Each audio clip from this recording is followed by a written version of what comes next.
Marketing people and event planners create events. One uses the term experiences while the other uses experiential. It sounds like they're two sides of the same coin, but is that really the case? To help me understand this, I'm joined by Harry McCreanor, who is the Global Business Development Director at the AVANTGARDE Group. Along with the main question, we discuss whisky, cars, and is there really a difference between B2B and B2C now? We discover that it's a bit more complicated than it seems, as it depends on intent, context, and budget. Do we get to an answer? I guess we do, but it's all rather fuzzy. Before we get started, a big thank you to our partners for their continued support, Vivid Ink and Eventflow, and there's more about them at the end of the episode. Welcome, Harry. Thank you for joining me for this. I think we've got some rather interesting things to discuss, and it should be of interest to everybody, especially anybody who wants to know what the difference between an experience and what experiential is. But we're going to start off with who are you and what do you do? Cool. Well, thanks for having me, Bob. Hi everyone. I'm Harry McCreanor. I'm the Global Business Development Director for AVANTGARDE Group, a global brand experience agency. I've been in the marketing industry now for around 15 years, always predominantly in business development and growing agencies. I spent the first kind of best part of a decade of that working as part of a consultancy that worked with lots of agencies across the spectrum, pretty much in every discipline. So managed to really pick up the understanding of what brands were looking for within pretty much any discipline going. And then I moved into the more kind of traditional comms world about 6, 7 years ago, working for a couple of kind of comms advertising agencies, and then eventually ending up at WPP for 4 years in multiple different roles actually, and really exploring lots of different ends of the spectrum within the marketing mix, from e-commerce to live events to experiences and traditional comms and advertising. So I've landed in, back in the world of events, experiences, and what have you with AVANTGARDE, and it's really exciting to be here to talk about some of those things today. Wonderful. And it must have led you to all sorts of interesting places around the world. Yeah, I mean, the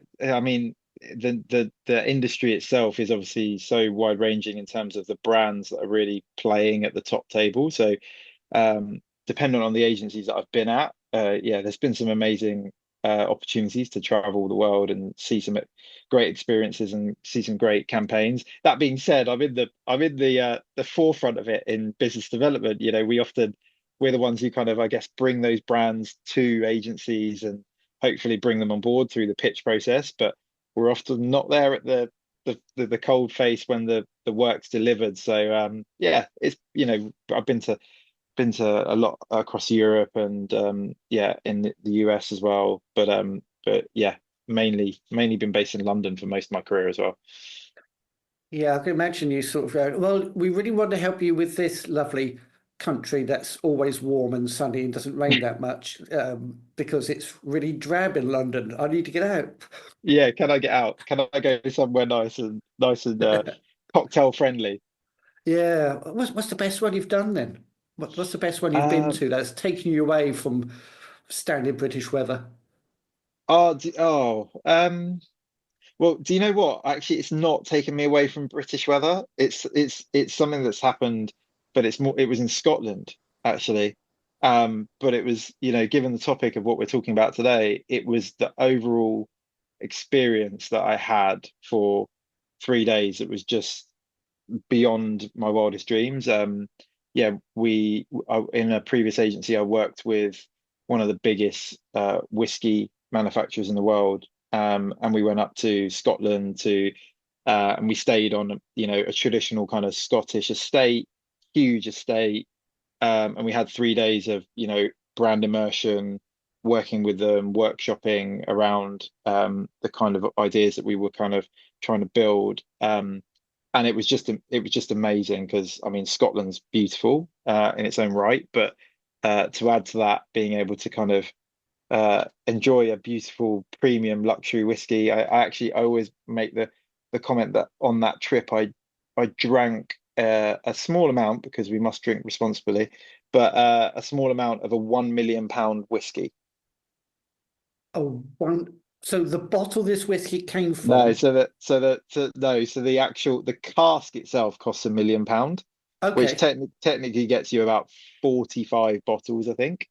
But it was from 1966, and they only gave us a tiny little amount, and they didn't tell us it was worth that until after we'd had it.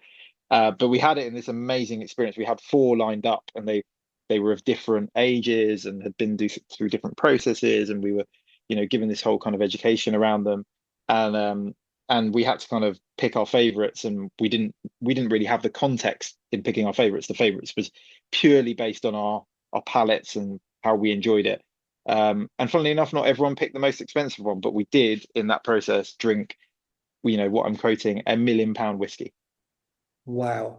That was, You probably make people who really appreciate whiskey, not the ones who want to get drunk on it, but the ones who really appreciate what makes whiskey, the heritage and the yeah, taste and the processes. You're probably making them feel very jealous right now.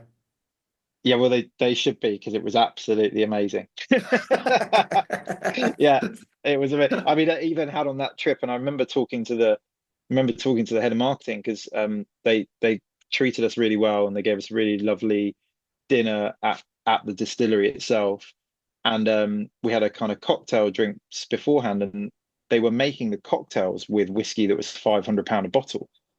And I said to them, "Is that not a waste of really good whiskey?" And they were like, "No," because their view was the best cocktails in the world would be made with the most premium product and the most premium mixers. And so they were making it with a premium whiskey, and they were adding, they weren't. I'm not going to put any brands down on this podcast, but they weren't using your supermarket mixers. Let's put it that way. Yeah. They were using premium mixers, and these cocktails were incredible. So yeah, people should be jealous. It was an amazing experience. And that is an experience. It is what I think when you're coming from the marketing world, which is mainly B2C. Though I question there isn't much of a difference between B2C and B2B. But anyway, that is a really good example of what a marketing company and what we would see as an experience. Yeah, yeah, 100%. I mean, I think that the reason though it's an experience, and I think the reason um that experiences are becoming such a big thing now versus the world of traditional events and what have you, is I think we've moved from this kind of world of like logistics kind of first to audience first. So I think a lot of events back in the day might have been first and foremost operational and thinking about the logistics nature, like where do we turn up, what are we turning up with, so the venue, the catering, the schedule, that kind of thing. That was the event. That was what you were planning, right? We're now looking at experiences because we're so focused on the audience, and in that example, like the experience they gave us, that was their they did it on purpose, but to obviously as their partner to kind of like showcase what you would experience, but that was called their VIP experience. And in order to be a VIP, you had to qualify through a number of metrics, including like, the amount you might spend with them per annum and stuff like that, in order to be eligible for that experience, right? But that was it. What it meant was because they had this kind of qualification metric, they had a very clear idea of what that audience was. So they could design that experience very, very specifically to that audience. And it meant it was obviously incredible. Um, but that's where we're at now. I think like if brands are really looking at the audiences, and you mentioned a minute ago, B2C, B2B, I'll be honest with you, I think there isn't a difference, like in the most part. Like you can you can create amazing experiences for B2B brands as well as you can for B2C. You could argue sometimes it's easier to do it for a B2C brand because there's more natural, brand awareness and all that kind of stuff, and the consumers are more your people on the streets and what have you. But at the end of the day, if you focus on an audience, a B2B experience can be a really, really fascinating thing. One of the things we talk about at AvantGarde is we talk about creating fans. And I often talk to clients about the word fans, particularly B2B clients, where they think, oh, fans, that's a very consumer word. And I'm like, well, you could see it that way. Of course you could. But actually, if you really dig into it and think about fans, fans are just, people who appreciate your brand, who want to engage with your brand, have an emotional connection with your brand and want to know more and all that kind of stuff. And that can be true in the B2B or the B2C world. And again, it's really focused on audiences. So yeah, I think it's a really fascinating topic to talk about. Yeah, because when you think about it, if you are, see, I don't think there's much, you can say there's not much of a difference between B2C and B2B, because, for instance, if you're doing badge printing or registration, your consumers are event planners, event organizers, possibly venues. So they are your consumers. I mean, you could say that, can't you?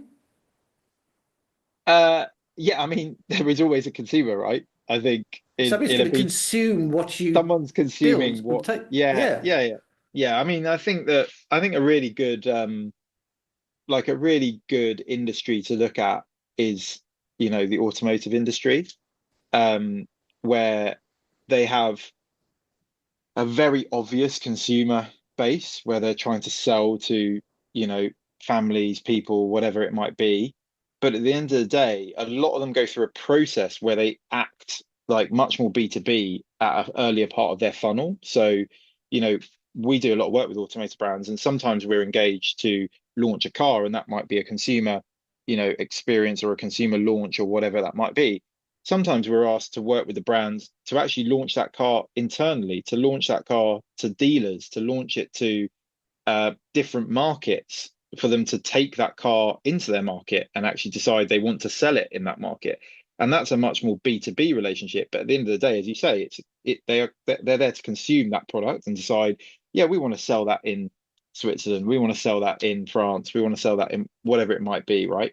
So I think it's a really interesting like industry to talk about, because you can actually talk about the kind of B2B through to B2C funnel, really. But ultimately, the product hasn't changed at any point in that funnel. The product is still the car at the beginning, but it's being sold to a different audience in a different manner. And at the end, it's being sold to a different audience in a different manner. Yeah, because a manufacturer or maybe a specialized dealership will actually sell to or create leasing opportunities, Yeah, fleet offering fleets of cars and fleet management to directly from the manufacturer to a company, a business. So you could say that's B2B, but as you say, it's the same car, just slightly different way of seeing it. yeah, exactly. Yeah, 100%. And I think that's why I said earlier on about the audience bit, because even in that world, right? I think it used to be very kind of logistical. It used to be like, when you were focusing on the B2B element, it was very much, we've got a car, we need our teams to know about this car. It's about communicating the benefits of this car so that they know how to go and sell it and blah, blah, blah. It's changed now because they're really focused on that audience, and they're like, actually, how do we get those people into the cars so they actually feel the cars, they have an emotion with the car, so it becomes much more audience focused. And that goes all the way through that, like we see that, you know dealerships are kind of changing in the automotive world. And like, we've done a few events at a place called Future Stores on Oxford Street, where we turn a digital retail space into a temporary dealership of sorts, a sales kind of place, basically, in order for people to come and actually experience the cars, get in them, see. Like, we had one the other week where actually, like, people were people were coming in and being able to experience the massaging capability of the car in a massage seat outside of the car. It wasn't actually in the car. We had a Oh separate massage. wow. So it was like, you're really, really seeing the benefits and the things that you might ultimately consume and buy when you purchase that car. So yeah, it's really, really fascinating. Because if you think about, yeah, again, if you think about it, when you are selling, well, for example, a vehicle, you're going to have a demographic in mind. The car is built to a certain specification to meet a certain demand from a certain demographic. So not just standard homeowner on a certain salary, but then that can be changed to somebody who works for a company who might manage fleet operations. So it's still B2C, but your top of funnel is going to be slightly different because you're attracting a slightly different audience. So it can still be just it's all B2C. Yeah, yeah, and I think it also comes down to um what brands are really after. In this kind of ever evolving digital world, um, brands, I think probably 5, 6 years ago, brands were, the buzzwords were kind of like, we're after Instagrammable social moments, that, but actually it's even deeper than that now, because now what they want, obviously those platforms are well established in culture and communities and what have you. you know, they want co-creation, and co-creation can happen at any point. So it can happen with an employee of your business, it can happen with a pure play consumer. Um, and that co-creation can happen through that whole course of the funnel, right? So by experiencing your brand, your product, the service that is given to you, or whatever it might be, it allows that person who's consuming, as I said, it could be an employee of your business who you're effectively selling to, right? Or it could be the person you're ultimately selling the car to. It allows them to really feel a much deeper connection with you as a brand, and therefore feel like they can add value to your relationship. They can co-create with you. They might create some content of their own, and so on. And I think that's what it kind of goes back to. It goes back to that, like, what are brands, like, what are they looking for? That, ultimately they're looking for brand awareness, they're looking for exposure, they're looking for those amplification moments. But the way that happens these days is so different to where we were definitely 10 years ago, 15 years ago, and what have you. That that's why it goes back to that thing I keep saying, audience. If you know your Yeah, audience and you can really talk to them at their level, you're going to create those moments of co-creation.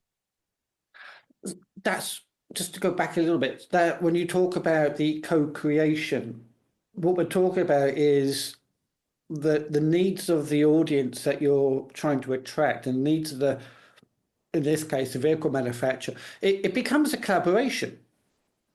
Yeah, yeah, for Co-creation sure. is a collaboration between two parties. So the manufacturer is going, look, we've made this. What do you think?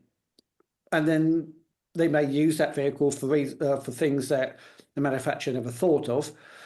But at the end of the day, it's two different people coming together. You've got the audience you're trying to sell to, you've got the manufacturer and everybody else involved in the creation of the car coming together, and you have a collaboration happening. Yeah, yeah, exactly. I mean, that's what, for me, like, really good experiences are, obviously immersive, they're emotional, they're asking, for in proper interaction, but ultimately they also deliver out the other end. So that's the critical bit for me. Like, actually having a kind of one-dimensional experience where you just have an experience there in front of your eyes and you move on is one thing. But having one that goes beyond that, goes deeper than that, and actually it makes you do something post that experience, whether or not that's create some content, whether or not that's write a review, whether or not that's purchase something, whatever it might be, that the actual impact it has on your behavior post that experience is the critical bit, right? And I think that's why we're seeing this massive resurgence in physical brand experiences. I think it kind of started post COVID, where, I try not to talk about COVID too much anymore, but, like, I was actually working in a e-commerce business at the time, and, one of the things we were talking about a lot was around the experience that people wanted or expected at their front door, for example, right? So in the way that your package was turning up at your front door, you didn't want the package just chucked over the fence because you weren't able to go to the shops to buy it. You wanted a bit more of an experience. You might, depending on what you were buying, if you're buying something premium, what have you, And so I think since COVID, the kind of sheer will for people to want that much more physical engagement with brands has led to brands leaning into that, and it also has offered an opportunity for the brands that are really doing it well to use experiences, events, and what have you as a much more powerful part of the marketing mix than I think it's ever been. You know, the days are kind of changing where the advertising was the sole kind of number one driver of your marketing mix. Like still we see brands spending lots of money on TV ads and what have you. It's not where it was, but they still are. But the value for money, the value exchange they can have with their consumers is so much greater, I think, at a experience and events level. And lots of brands are leaning into that now, which is really exciting for us. But yeah, I think it's really exciting for the brands as well because it's how they really drive that long-term kind of brand equity and ecosystem of people coming back to them time and time again. Yeah, because there's always more value in returning customers than there is fighting for new. Yeah. This is really interesting because it is helping to answer a question I've had in my head for a while now. So we got experiences, but the event industry keeps talking about experiential.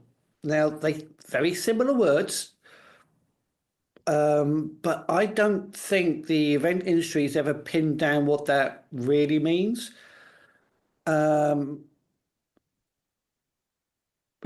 have you any idea what it actually means? Experiential? Um, yeah, I mean, look, it's I struggle with the word experiential myself. Like, I think you know, I think it was obviously kind of put out there to bring that element of experience to a physical moment. I think that's the intention of it, if I'm being honest. I think sometimes it can get misconstrued. I do think experiential is more often than not used in a B2C context. It's very rarely used in the B2B world, from my experience. And it doesn't really have the same cut through at a B2B level. Um, but ultimately, I think what it's wanting to be, what it's trying to be, is that level of kind of brand experience that we talk about, and I often talk about. It wants to be that that moment where brands are really really engaging with their audience, and I use audience rather than consumer because I'm talking both B2B and B2C. It's that moment of storytelling, of having a real narrative, having a real backbone to your messaging, having a real action point post that physical moment. I think that's what it wants to be. I just don't know that it's entirely understood.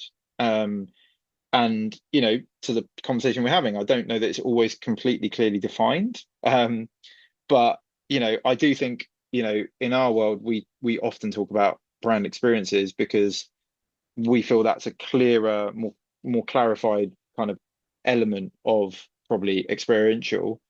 Ultimately we're talking about you know the kind of world moving from just being a a physical gathering of people to something that is really driving feeling. And that's the main difference for me. So I yeah I hope that answers your question. It probably doesn't, but No, you know well, it's difficult if you can't actually pin down what experiential actually is, then it gets a bit difficult to answer. Um, Maybe it's a case that within the world of the event industry, which I have troubles with that term on its own because it just covers such a broad range of sectors. Is it a case that experiential is a relatively new thing?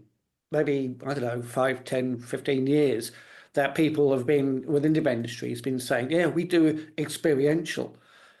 Maybe seen what marketing people have done with experiences and thought, oh yeah, we can do that. We can do a version of that. But the thing is, marketing has been around for so long and have dealt with B2C for so long, they actually know exactly what is meant by experiences. Do you think is it a case that the event industry is sort of going, well, we could do that too, without actually knowing totally what's involved? I would actually take a slightly different look at it, and I'd go, it's the marketing industry and the classic situation where we we offer so many different elements within the marketing mix as an industry, and we're often trying to find words to define, each individual bit. And sometimes that's the dangerous bit, is trying to define those bits, because, you know, when you really take a step back, and often something I do with clients is, when a client comes to you with a brief, and I used to work in an agency who actually did this, right? Their first question to a client would be, but why a TV ad? Because the brief, 9 times out of 10, the brief would say, we want a TV ad. And the question back to the client would be, but why? Like, what are you actually trying to drive? What are you actually trying to achieve? And I think that's true of all of the marketing mix, right? I know that, when you actually look up something like experiential, it can cover things like, pop-ups, immersive events, brand activations, physical like stunts. It covers so many different things, right? It's very difficult to just say it's one thing. Whereas I think what we need to all be better at, and I think the industry is being better at a little bit, because of the nature of, like, where budgets are at, and I think where client expectations are, is really asking clients, what are they trying to achieve? Because more often than not, I had a client the other day, that I asked that exact question to, and ultimately I know that the output's going to be some form of experience. I know it's going to be that, because they're talking to us and that's what we do. But when I asked that question, their simple like response was, well, we're looking for brand awareness.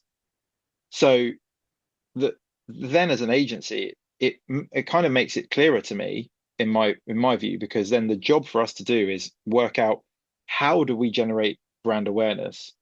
And in our case, because of what we do, it's through a physical expression of that. But I think by trying to define these things within, experience, events, experiential, it's really tricky. I talk to clients, even in our world, where I'd say we do more often than not do brand experiences. I talk to clients where sometimes I will specifically decide to use the language of events, because I know for that given client, it's a more clarifying framework for them to work within. But ultimately, for me, it comes back to the question of, like, what are they trying to achieve? What is it they really want to do?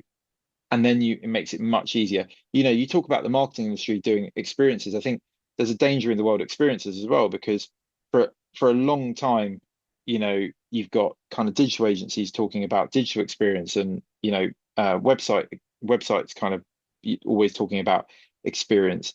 You've got the kind of world of PR and that kind of world talking about experience, but they're not the same version of experience, right?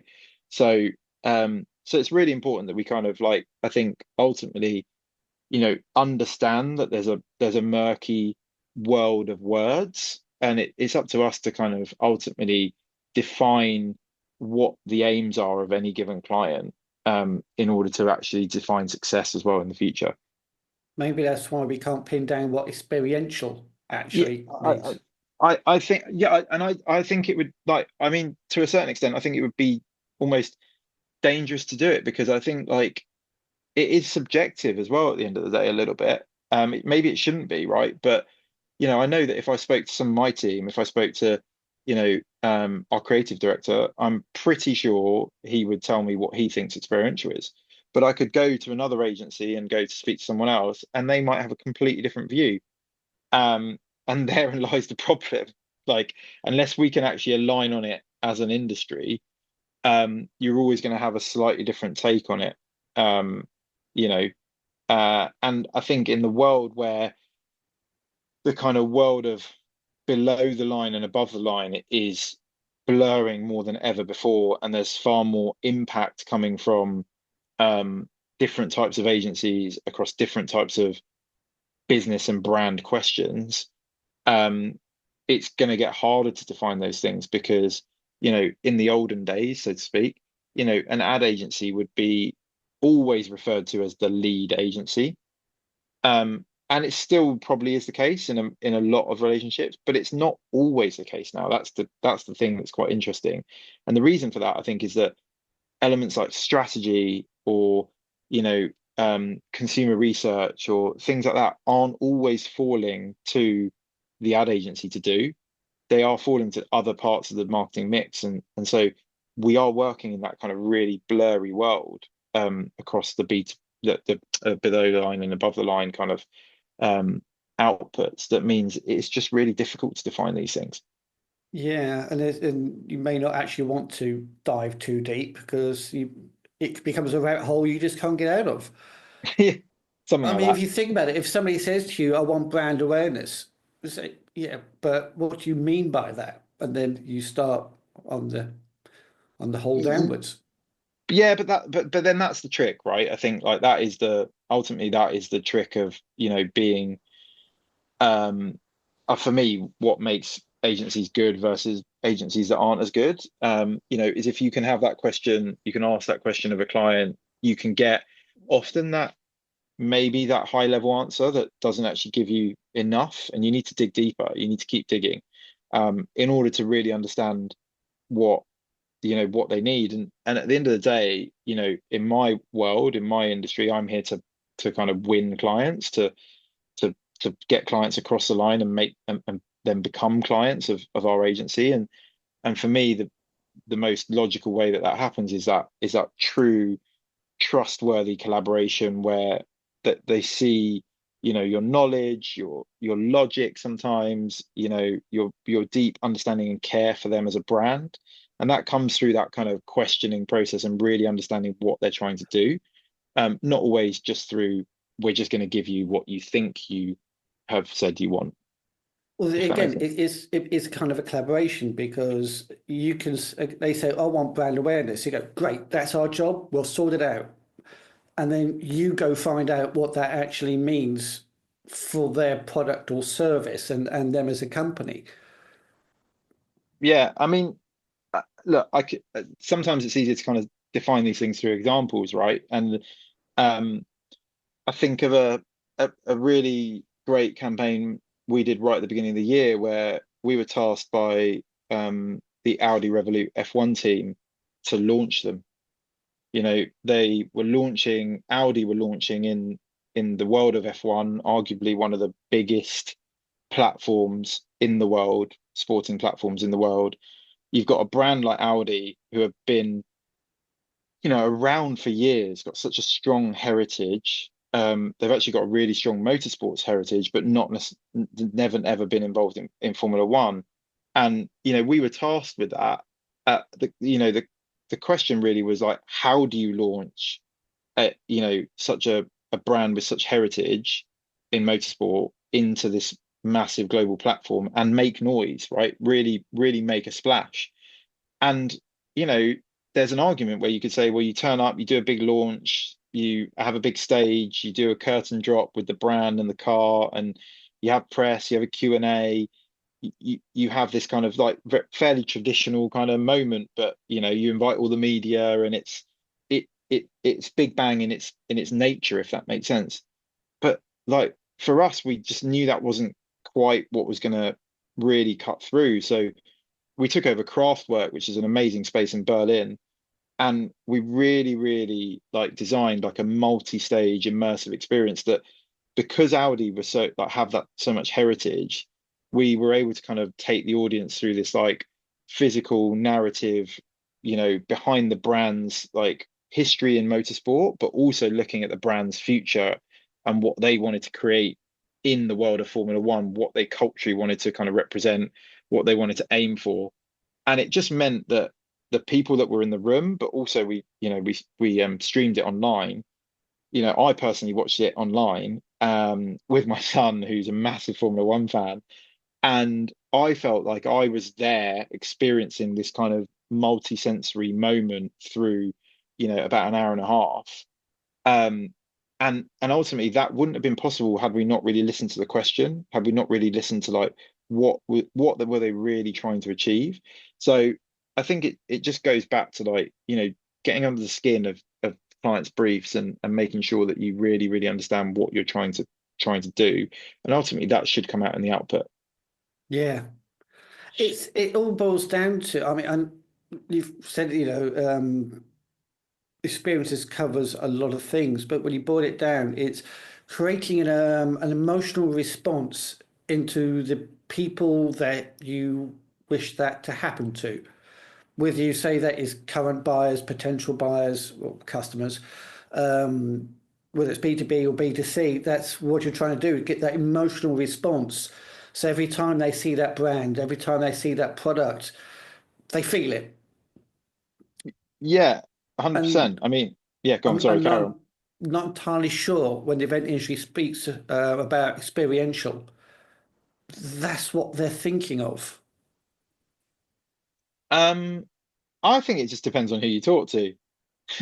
Well, Like, yeah, that's also still, as we've discussed already, that is a problem. What does it mean? And why has yeah, everybody got a slightly different idea of what it is?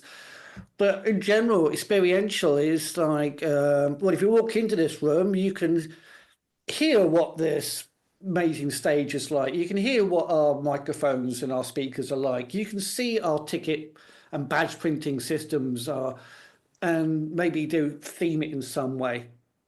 But it's not the same as what the marketing guys are doing with, but this is an amazing car. You will feel amazing when you're driving it. You will have the feeling of being a long distance or a rally driver, or it's creating that deep down experience that you remember forever on in a very, so very what is it? positive way. So in reference to what you're kind of said, so what is it that marketing guys, and I guess like define what you mean by marketing guys, but what what is it that marketing guys are doing from your perspective that the experiential world is not? Now that's a good question. You get me stuck on. Sorry. Um, no, it's fine because well, it comes from my lack of knowledge about exactly what marketing people do, but then they have multiple roles and in many different areas. But as I say, I'm trying to boil it down to not trying to oversimplify it, Yeah, but when a marketing company is creating an experience like the one you've described for Audi, it's creating that feeling inside of, isn't this brilliant? What a historic brand. And now they're doing Formula One. I can follow them in their adventures of taking part, and it'd be really cool to watch them on the telly all the time racing. I can really get behind them as a fan. You're generating fans who will consume everything that's recorded and put out of what Audi Revolut team is doing. yeah. But I don't think that's what the event industry thinks of when they're creating experiential. Well, so I think the bit that we're missing here is the horrible B word, but it's budget. Um, because I think the the budget that brands have really, really influences the level of experience and experiential that they can actually unlock. Um, so, if I give you an example, like I mean, London is, for example, really fortunate to have a thriving agency market, obviously with challenges in the ecosystem, agencies aren't all surviving, but generally speaking, London is a brilliant creative hub and has been for many, many years. But within that, you have lots of different types of events agencies. And I'm using the general term of events agencies now, um, who are all marketeers. They would all class themselves as marketeers, right? But you have agencies at some ends of the spectrum who are specialists at doing, corporate AGMs, and they are an events agency, right? But they do that kind of thing to a T brilliantly, and there's a specific need and ask around it. You have agencies that do lots and lots of like more pop-up, what I'd call like temporary moments. And that probably is a little bit where I'd say there's a lot more experiential. So, you know, brands turning up, doing little pop-up moments, not always little, but where you see like an activation at Waterloo Station or things like that. For me, a lot of the time that can be the most obvious area to kind of apply the word experiential. And then you have kind of probably at the bigger budget end of the spectrum, these kind of brand experiences, where they need that bigger budget because otherwise you can't do the things that you really want to do in order to drive that impact and drive that emotional connection, that feeling that you're talking about, that like impact post event as well, because you're talking about things that are, sometimes takeovers, or they're huge kind of physical structures, or they're, big 1,000 people events within, amazing London venues. We've done stuff, for example, at the Light Room in King's Cross, which is an amazing, space, very, of the moment in terms of its kind of digital kind of capability, and that wasn't for particularly massive audiences, but that requires in order to unlock that, in order to even use that venue, you need to have a certain level of budget, right? So I think the budget area is kind of critical to defining what kind of end of the spectrum and where you might fit within delivering, an event, delivering something with a bit of experiential, or delivering a fully blown kind of brand experience. And without, and it's something that we talk to brands about all the time. I had a conversation with a brand earlier in the week. They gave me a brief of, what they want and what they would like to achieve. And at the end of that brief, they gave me the number that they have to achieve it with. And we had to have a really transparent and honest conversation. Like, I was like, what you've asked for, I don't think you can really do it for that budget. And that's not because, we're trying to take too much of a cut, or we're, expensive or anything like that. It's just, it's not possible.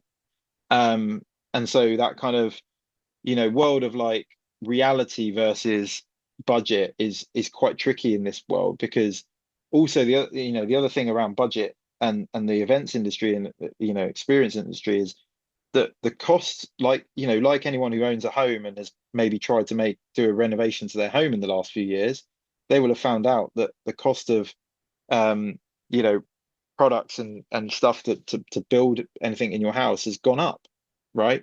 Well, that same thing applies to the events industry, because we're dealing with physical manifestations of what brands want. So the cost of build and production has naturally gone up. So you have to be really clear about what can you achieve within the budget parameters, and I think that's where the world of events, experiential experiences, can get a bit blurry, because it really depends on what your budget is in terms of what you can actually truly unlock. Yeah, yeah. Again, I'm trying not to oversimplify anything, but so far it's the intent that seems to be important. It's how you're making your intended audience feel. Yeah. And what the other differentiator would be, how deep's your pocket? Well, I want to be really careful about that, because it's not especially as us as an agency, it's like not like we go after brands and we're constantly like, you must have deep pockets. It's not, that's not the truth, right? There's always possibilities, there's always things you can do, but it's about managing expectations, right? So it's about knowing what you can achieve and knowing how to create the best level of experience within the budget parameters you have. I stand corrected. Yeah, it's not a case of deep pockets. Is okay, this is our budget, and we know at the moment in the event industry, tighter lead times, smaller budgets. So when it comes to creating experiential, the difference is that from the event industry side, most of their clients and customers are going to be the budgets are smaller, simply because that is Yeah. the way of things at the moment, the economy, demand, world events. Whereas from a marketing point of view, um, because you're dealing with brands in particular, whether it's car brand, whiskey brand, they're going to have bigger budgets because they are dealing with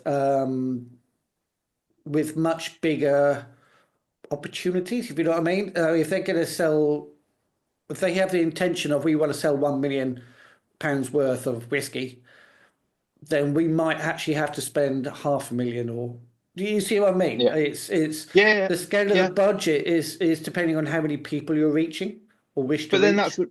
but then there's a ratio, right? Because you can take that all the way down the spectrum to, a much less known brand or something, or a bit, and it's all about understanding the level of spend to what you're trying to achieve, right? I think that ultimately, you know, we're I think we're in a world where to deliver a really top event, it's much more than just what happens on that given day. Yeah, And so like, you know, whatever the budget, I think one thing that's really true of our industry right now is that brands expect a level of understanding into the return on investment, the measurement that they can get out of the events. And that's why it goes back to what I was saying earlier about really understanding what they're trying to achieve so that you can actually set, the right KPIs you can set. And then that then doesn't that can be applied to any budget level to a certain degree, right? It's just understanding, okay, within that budget, these are going to be the right type of KPIs, and we can actually achieve that, or we can't, or whatever, for whatever reason, right? And you go higher up the budget level, and the same process needs to be done, like, because ultimately, like we do as consumers when we go to the shops these days, I think, most people walk into shops and are more self-conscious about, what they spend and how they spend and when they spend it. These brands are doing exactly the same thing, right? They are much more self-conscious around what are they spending and for what are they spending that money. Whereas maybe that in days gone by, they had these budgets and they just spent them to a certain degree. Like, I'm not saying they just willy-nilly spent them, but they said, right, we have a budget and we're gonna throw X amount at this, we're gonna throw X amount at that. Now they really understand like if they're gonna throw this at this particular event, experience, whatever it might be, what's it gonna do? What's it gonna drive? What's gonna come back off the back of it? Like, how are they gonna measure it? um you know like they want to know more details ultimately, right? And so that's really tricky.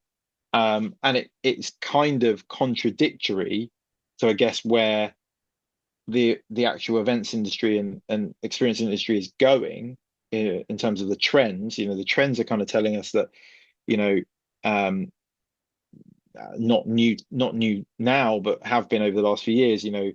People want much more storytelling. They want much more active participation, over passive listening.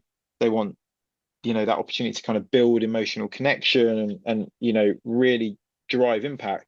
Well, although all of those things, unfortunately, tend to cost a bit more money, yet, you know, yet there isn't more money, and we want to know how that money's been spent, etc. So it's just tricky, and it's part of the collaboration. I think we've used that word a couple of times. Like, the best relationships with clients right now are the most collaborative ones, and when you can really feel, I always used to, when you really feel like you're shoulder to shoulder with a client, you understand their challenges, you understand their parameters, you understand the blockers that they have. You can solve these things quite easily. But when it becomes much more client service, versus a service, it's a bit more tricky. yeah. I keep hearing, and I'm sure everybody in the event industry would probably agree, but please correct me if I'm wrong, but not just you, but anybody listening.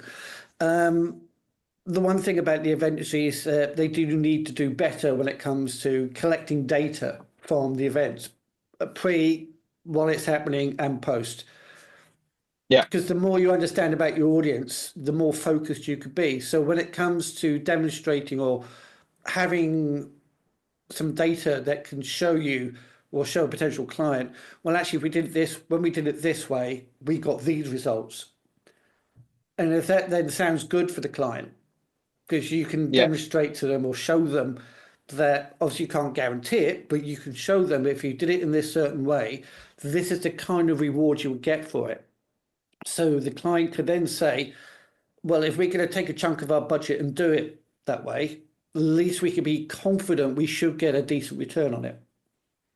Yeah, but then that goes back to the point I made earlier on around the blurring of the kind of below the line, above the line worlds, and the whole kind of architecture of the marketing services. Because I think never, for example, has strategy been more important within the events and experience industry. Like, I think it goes back to my point right at the beginning, right? The events industry a long time ago was far more logistical. It was, a client would say, I want to do this event on this date in this region for this many people. Please put it on. That would be the kind of brief. Now it's like, I think I want to do this event and I think I want to do it for this audience. My goal is to create brand awareness around this new product. How do I do it? Right? The question of how is far more important. And so the world of strategy that is, long been involved in advertising and traditional communications is far more important now at this kind of more traditional below the line activity in events, where, I had a client not that long ago say to me, we can unlock budget. We've got no problem in unlocking budget, but we need to prove the demand. We need to prove what doing this kind of physical stuff is going to deliver before we actually give you the budget. So can you do some thinking? Can you do some strategic thinking and some proof points and working out, gathering data and all that kind of stuff to prove to us that if we invest X, we're going to get, Y out of the process. And so we're really active doing that kind of stuff for our clients. But I think it's becoming more and more important that we can showcase to clients, like, their bang for the buck, so to speak, and what they're going to get. And that's the way you unlock the better budgets. That's the way you kind of get the better relationships, I think, and ultimately prove trust as well, because they then understand that wearing days gone by, an event was all about that day that you were delivering the event. It's not about that day. It's about loads of stuff before, loads of stuff after. One of our best pieces of work last year was a B2B thing where we delivered eBay's annual conference for their sellers. They're talking to their sellers, and that piece of work starts 6-7 months before the event itself, and it continues for many weeks afterwards, because the amount of process and understanding with a client of like what we're trying to achieve, how we need to derive the whole kind of experience, and then the follow up with those sellers and making sure that we're gathering the right feedback and what impact did it have on them, what did they learn, what did they take away from that event, blah blah blah blah blah. That it's so much more important to kind of think about that whole process rather than just that one day now. And I think that's kind of where we're at. Yeah, it was really interesting for you to say that the questions the event industry is now asking, it's not a case of, I think you put it, we want this, how much, but changing it to, well, we're thinking of this, how do we accomplish it? So it sounds like, we keep using the same word, collaboration. It's become, you work for us and you do this, to, can you work with us and find out how we can put this together? Is that how you feel that it's evolving to? But is that going to be the future of things? I don't know if it's the future of things. I think it's the ideal relationship within our industry. I think, the clients that are thinking that way and working with you that way tend, from my perspective, to get more out of the process. And the ones that are still kind of working in the way of, we want exactly this, deliver us this and nothing else, are effectively commoditizing the product. They're effectively like ring fencing creativity, right, ultimately. And events and experiences are so much about kind of the creativity and the kind of idea making that you can come. And then ultimately, where they still are like, they have been for many years, they're about the delivery. Like you don't have an agency, we've been around 40 years, and I keep saying this term, like we wouldn't be around for 40 years if we hadn't delivered and constantly delivered a quality level, because ultimately people would look at what you deliver and go, well, it's not good enough, and you wouldn't last very long, right? Because Yeah. at the end of the day, it's physical, it's real, it's there. I mean, I remember being at Goodwood last year, and Goodwood Festival of Speed, and all these car stands, and one of the stands was semi falling apart in front of my eyes. Wasn't something we were delivering, but I instantly felt for that partner that was kind of delivering that work. But I knew that because of the nature of our business, our industry, like I knew they'd be fixing it straight away, and inevitably they did, right? Like, but that's that doesn't happen in an ad, right? You don't watch an ad on TV and something breaks mid ad. Like it just doesn't happen, right? It's not a very good ad if it No, it's not. happens. It's It's not a very good terrible. ad if it happens.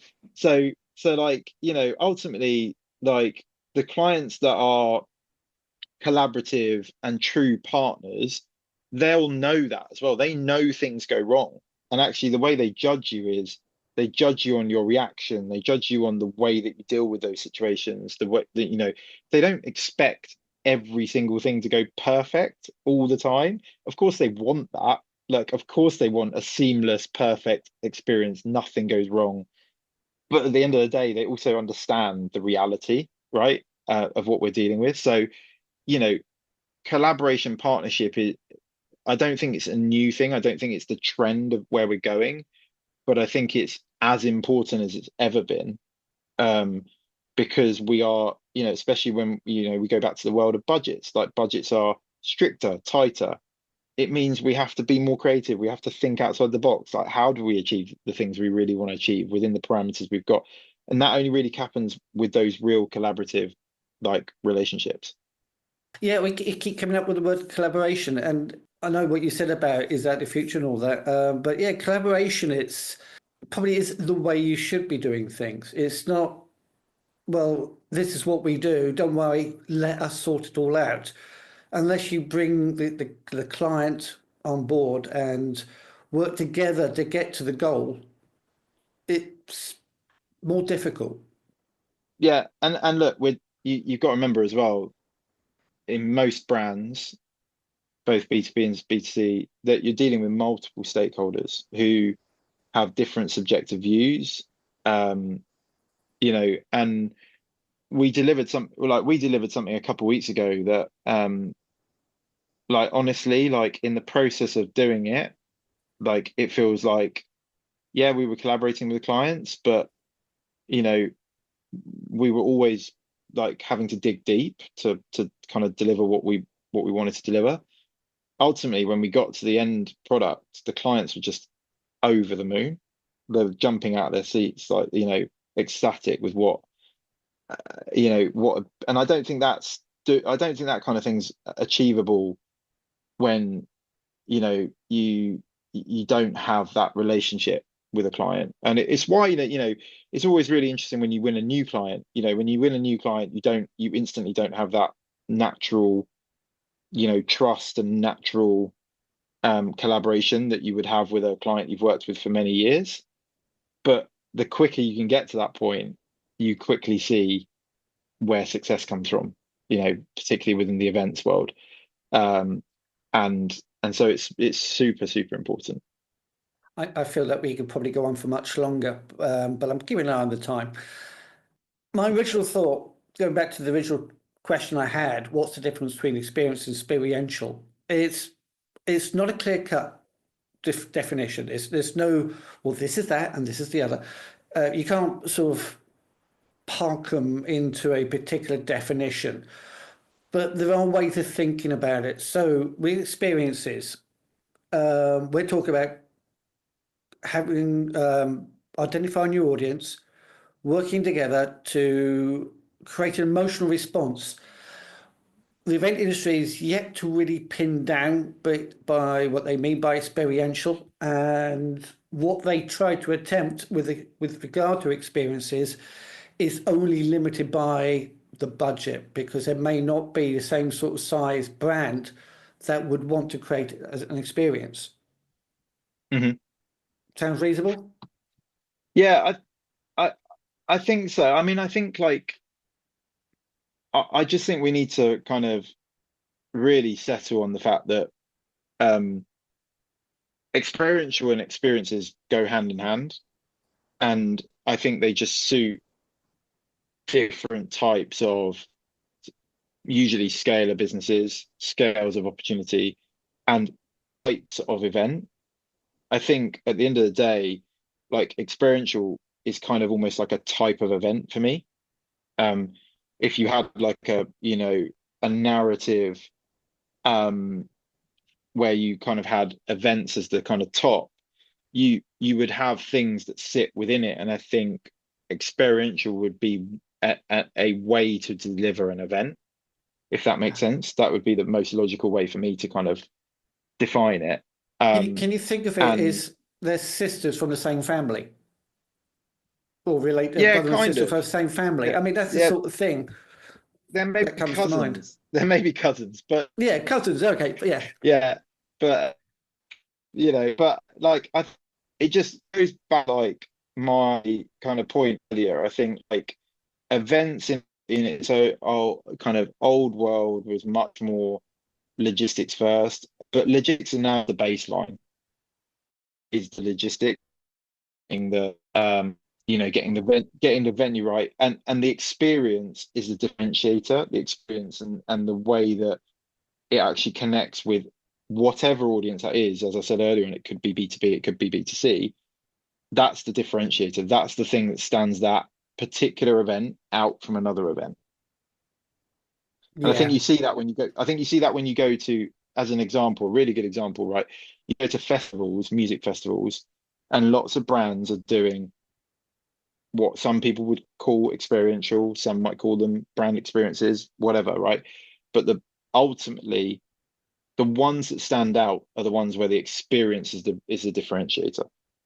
yeah. I can see that, because if you think about it, at festivals, you'll have come and try our t-shirts, bags, drinks, whatever. You Yeah, come and experience a true meaning of the word. You're experiencing a brand by checking out its exactly. products, touching, Yeah, drinking, whatever. Okay, I think we're going to leave it there, because we cool. could go on for much longer. Um, I, maybe we should do a part two in the future at some point. But yeah, thank you yeah, so happy much to. for your time, Harry. I really appreciate it. And it's been a fascinating conversation. It's really helped me to sort out in my mind the differences between experience and experiential, the intent, the budgets, and everything we discussed. And it's been really helpful. I really thank you so much for that. Yeah, I look forward to kind of hearing the feedback, and if people agree with what I've said. And this is a subjective matter, right? So I think it's an interesting debate to be had. Well, when you're dealing with experiences or experiential, it is all subjective.